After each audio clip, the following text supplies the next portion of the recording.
A Cracolândia, rapaz, já não é vista como uma coisa assim a ser combatida. Parece que virou uma coisa a ser administrada em São Paulo. E essa percepção, esse jeito de ver o problema, pegou até dentro do governo do Tarcísio, né? Que deveria ser um governo assim orientado a combater isso, com força, às vezes até com violência e tal, né? Mas não, cara, o Tarcísio tá até pensando em criar uma Cracolândia alternativa. Sabe que tem a Disney e a Euro Disney? Agora você pode ter, sei lá, a Cracolândia do centro, do norte e do sul. Essa é a ideia aí. Mas a estratégia, de acordo com o governador de São Paulo, Tarcísio de Freitas, é deslocar o fluxo de usuários de drogas de áreas que hoje têm residências, que têm comércios, para áreas menos habitadas.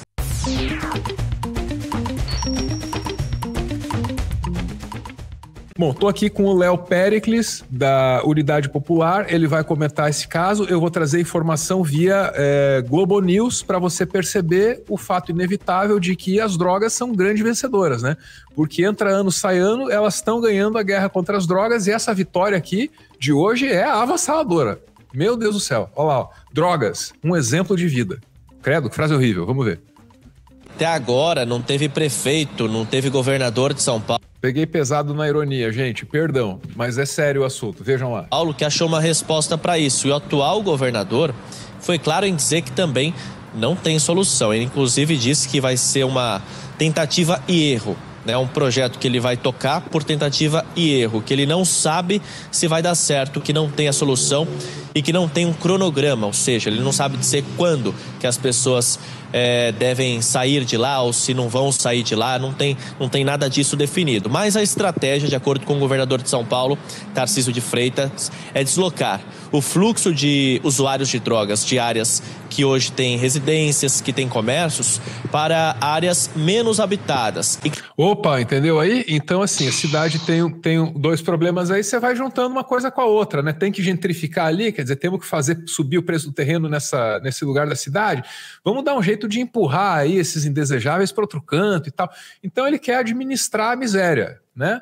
E já é uma demonstração de humanidade nessa direita paulista, porque o desejo parece que deixa de ser, então, de patrolar mentes e corpos aí do pobre, é isso? Houve uma evolução?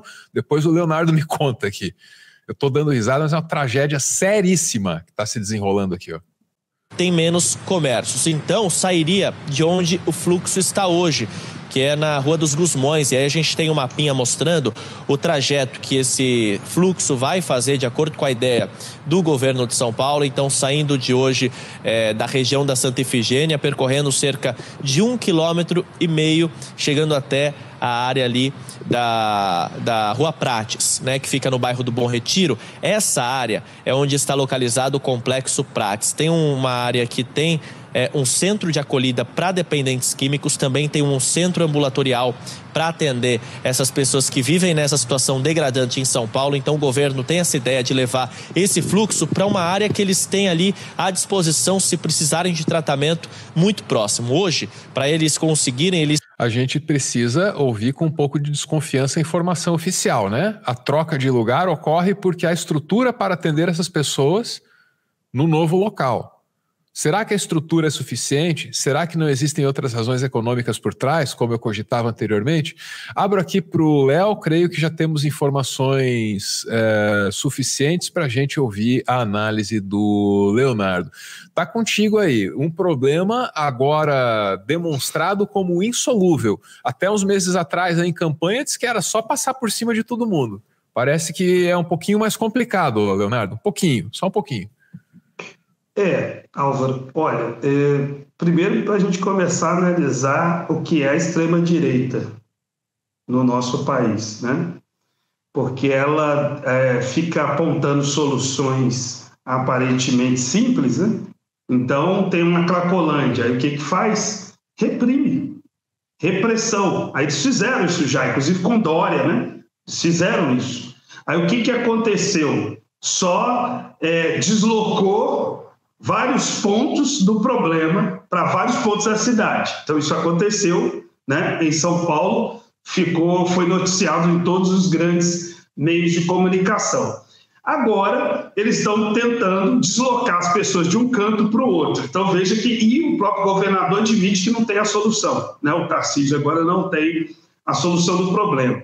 Porque não pode a direita, a extrema-direita, o fascismo, não pode mexer no problema central. Primeiro, é preciso fazer abrir a possibilidade que essas pessoas que quiserem possam se tratar. Para fazer isso, você precisa de ter uma intervenção estatal muito grande. Você não vai fazer com clínica particular, você não vai fazer com casas de recuperação religiosas. Você vai fazer com ciência e com trabalho sério, com trabalho psiquiátrico, com trabalho de equipes médicas e que elas precisam ter experiência e condição permanente de lidar com o problema. Inclusive, muitos profissionais, para conhecer a história das pessoas. Não basta só ir lá de vez em quando e oferecer para as pessoas se tratarem. Mas de onde que ela veio? O que aconteceu para ela chegar até ali? Né?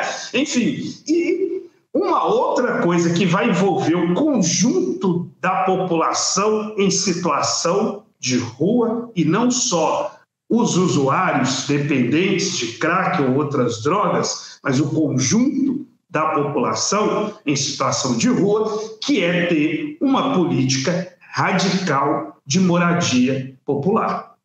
Acho que são vários elementos que vão caminhar juntos. E aí eu quero reforçar uma coisa que você citou, Álvaro, aqui, que todo mundo que estiver nos assistindo jamais acredite nesse discurso de guerra às drogas, até porque nós sabemos que não existe no Brasil efetivamente e no mundo capitalista guerra à droga. Existe guerra às pessoas pobres, negras, aqui no Brasil em especial, né? E da onde veio, que esse discurso veio dos Estados Unidos, é uma guerra contra o povo preto e pobre.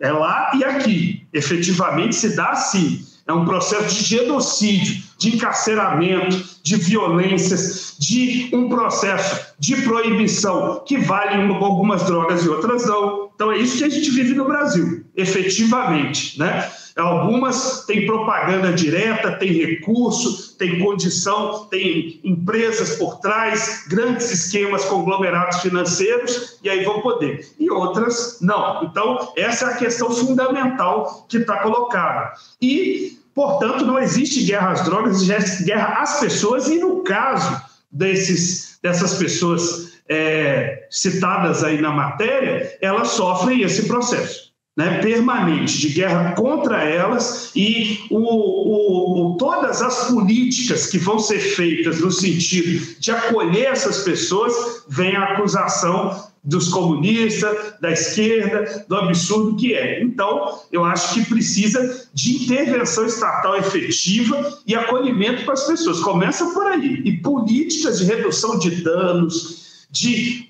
várias articulações de vários campos para poder conseguir resolver o problema. E insisto, a questão da moradia, que eu acho que é outra coisa fundamental que está ao lado dessas políticas de forma permanente, né? E vejamos que a extrema-direita, mais uma vez, não tem efetivamente saída para um problema tão sério e que vive São Paulo, né?